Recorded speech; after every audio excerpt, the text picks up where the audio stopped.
আসসালামু আলাইকুম, সবাই কেমন আছেন? আমি আসলে এখন কাজে ব্যস্ত হয়ে যাব, কারণ পিছিয়ে দেখছেন আমার খাবার। কারণ আর কয়েকদিন পরে খামারে বাচ্চা তুলবো, সেই জন্যে সকল প্রস্তুতি গ্রহণ করতেছি। কারণ মুরগি বিক্রি করার পর যে প্রস্তুতিগুলো আছে সেই প্রস্তুতিগুলোই নিচ্ছি। দোয়া করবেন সবাই আমার জন্যে। আর আপনারা যারা মুরগির খাবার করতে চান যোগাযোগ করতে পারেন। আর যারা পরিকল্পনা করতেছেন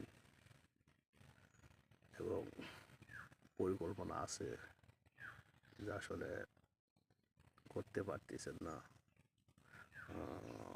যে জানেন না, সেই কারণে তা যোগাযোগ করতে পারেন। যতক্ষণ হেল্প লাগে আমি করে দেবো ইনশাল্লাহ। তো আমি এখন দেখতে পারতেছেন আমার পিছে ইট আরও মুরগি খাবারে দিয়েছিলাম, সেই ইটগুলো এখন পরিষ্কার করে দেখতে পাচ্ছেন। কারণ এগুলো আমি পানিতে পরিষ্কার করে তারপরে চুন দেবো। ওকে, সবাই ভালো থাকবেন, ভিডিওটা লাইক দিয়ে পাশে থাকবেন।